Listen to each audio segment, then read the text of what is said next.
Yes, അവസാനം നമ്മൾ ഇത്രയും ദിവസങ്ങൾ വീഡിയോയിലൂടെയും പല രീതിയിലൂടെയും നമ്മൾ ഓരോ കാര്യങ്ങൾ വിദ്യാർത്ഥികൾക്ക് വേണ്ടി ചെയ്തതിന് ഒരു ആശ്വാസമായിട്ടാണ് വന്നിട്ടുള്ളത്. ഇതും ഉറപ്പില്ല. ഈ വീഡിയോക്ക് താഴെയും നിങ്ങൾ കമൻറ്റ് ചെയ്യണം. ഈ വീഡിയോ അവസാനം വരെ കണ്ടിട്ട് നിങ്ങളുടെ ആവശ്യം എന്താണെന്ന് ഇതിൻ്റെ താഴെ കമൻറ്റ് ചെയ്യണം. യെസ്, നമ്മൾ വിചാരിച്ചത് ഒരു ദിവസം വെച്ച് 2 എക്സാം നടത്തുമെന്നാണ്. അത് നടത്തരുത് എന്നാണ് നമ്മൾ ഓരോ ദിവസങ്ങളിലും വിദ്യാഭ്യാസ മന്ത്രി കാണുന്ന രൂപത്തിൽ തന്നെ നമ്മുടെ ഭാഗത്തുനിന്ന് വിദ്യാർത്ഥികളുടെ കൂടെ നിന്നുകൊണ്ട് നമ്മൾ ഓരോ ദിവസങ്ങളിൽ വീഡിയോ ചെയ്തത്. അതിനൊരു ആശ്വാസം വന്നിരിക്കുകയാണ്. ഇനി ഒരു ദിവസം 2 എക്സാം ഉണ്ടാവില്ല എന്ന് പറഞ്ഞിട്ടുണ്ട്. പകരം 19-ാം തീയതി സ്കൂൾ അടക്കുന്നത്. അപ്പോൾ നമുക്കൊരു കാര്യമുണ്ടായിരുന്നു, അങ്ങനെയെങ്കിൽ നമ്മുടെ വെക്കേഷൻ എങ്ങാനും കുളമായി പോവോ? കുറച്ച് എക്സാം ആദ്യം നടത്തി കുറച്ച് എക്സാം വെക്കേഷന് ശേഷം നടത്തിയാൽ അതും ഒരു പ്രയാസമാണ്. ഈ 2 പ്രയാസവും നമ്മൾ തുറന്നു കാണിച്ചിരുന്നു.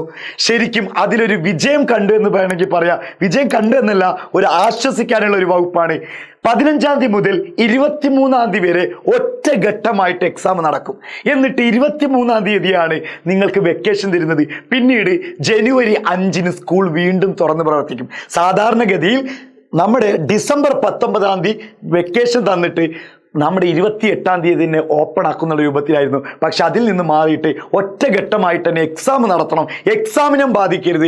കുട്ടികളുടെ ഒരു മാനസിക സമ്മർദ്ദത്തിൻ്റെ രൂപത്തിലുള്ള എക്സാം നടത്തരുതെന്നും പിന്നെ അതുപോലെ തന്നെ വെക്കേഷനെ ബാധിക്കരുതും എന്നുള്ള രീതിയിൽ നമ്മുടെ വിദ്യാഭ്യാസ മന്ത്രി ശിവൻകുട്ടി സാർ ഒരു യോഗത്തിൽ പങ്കെടുത്ത് ആ യോഗത്തിൽ ഏകദേശം തീരുമാനമായിട്ടുണ്ട്.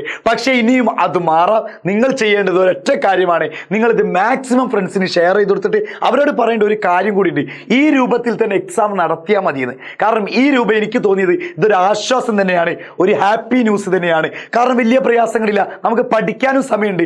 സാധാരണ 11-ാം തീയതി അല്ലെങ്കിൽ 8-ാം തീയതിയൊക്കെ എക്സാം നടക്കുമെന്ന് പറഞ്ഞപ്പോൾ നമുക്ക് ആകെ ടെൻഷനായിരുന്നു അല്ലേ? അല്ലെങ്കിൽ ടെൻഷനെ പഠിക്കാൻ ഇനി സമയമില്ലല്ലോ. അത് ഡിസംബർ 1-ലേക്ക് വരുമെന്ന് പറഞ്ഞപ്പോൾ അതിലേറെ ടെൻഷനായിരുന്നു. പിന്നീട് ഒരു ദിവസം 2 എക്സാം വെച്ച് നടത്തുന്നുണ്ടപ്പോൾ ടെൻഷൻ ഇങ്ങനെ കൂടിക്കൂടി. പക്ഷേ ഇപ്പോൾ നമുക്ക് ഒരു ബുദ്ധിമുട്ടില്ലാതെ വലിയ പ്രയാസമില്ലാത്തൊരു സംഭവം തന്നെയാണ്. അപ്പോൾ ഇതുകൊണ്ട് നിങ്ങൾ ഇങ്ങനെ തന്നെ മതി, ഈ ടൈം ടേബിൾ മതി, ഇതിൻ്റെ അടിസ്ഥാനത്തിൽ ടൈം ടേബിൾ ഇട്ടാൽ മതി. അതാകുമ്പോൾ വെക്കേഷന് നമുക്ക് കറക്റ്റായിട്ട് കിട്ടും. അതുപോലെ തന്നെ നമുക്ക് കൃത്യമായിട്ടുള്ള എക്സാമിന് പഠിക്കാനും നമ്മളെ കൊണ്ട് കഴിയും. ഇനി നിങ്ങൾ ചെയ്യേണ്ടത് നന്നായിട്ട് പഠിച്ചാൽ മതി. നിങ്ങളെ നമ്മൾ എന്തായാലും പഠിപ്പിച്ചിരിക്കും. എജുപോർട്ട് കൂടെ തന്നെയുണ്ട് മക്കളെ. അപ്പൊ നിങ്ങളുടെ വിലയേറിയ കമന്റ് താഴെ രേഖപ്പെടുത്തുക. ഒരിക്കലും ഒരാൾ പോലും കമന്റ് ഇടാതെ ജസ്റ്റ് ലൈക്ക് ചെയ്ത് മാത്രം പോകുന്ന രൂപത്തിലാക്കരുത്. ഇതെന്തായാലും കമന്റ് വേണം. കാരണം ഞാനൊരാൾ ഇവിടെ നിന്നുകൊണ്ട് കുറേ ശബ്ദിച്ചുകൊണ്ട് കാര്യമില്ല. എൻ്റെ ഒരു ശബ്ദം അല്ലെങ്കിൽ എജുപോർട്ടിൻ്റെ ഒരു ശബ്ദം അത് വിദ്യാർത്ഥികളുടെ ശബ്ദമാണെന്ന് നമ്മുടെ ഈ പറയുന്ന ജനപ്രതിനിധികൾ അല്ലെങ്കിൽ നമ്മൾ പറയുന്ന MLA-മാരും നമ്മുടെ വിദ്യാഭ്യാസ മന്ത്രിക്ക് ഇത് അറിയണമെന്നുണ്ടെങ്കിൽ നിങ്ങളുടെ കമന്റ് തന്നെയാണ് വിലപ്പെട്ടത്. അതുകൊണ്ട് മക്കളെ, ഈ വീഡിയോക്ക് നിങ്ങളുടെ ലൈക്കും വേണം.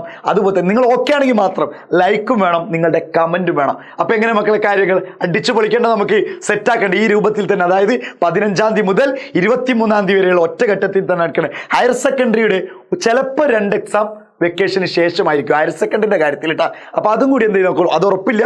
മിക്കവാറും നിങ്ങളതും ഇതുപോലെ തന്നെ നടത്തും. അതായത് ഇതിൻ്റെ ഉള്ളിൽ തന്നെ ആയിട്ട് നടക്കും. 15-ൻ്റെയും 23-ൻ്റെയും ഇടയിൽ തന്നെ നടക്കട്ടെ എന്ന് നമുക്ക് ആശ്വസിക്കാം, സെറ്റാക്കാം, ഹാപ്പി ആയിരിക്കാം. താങ്ക്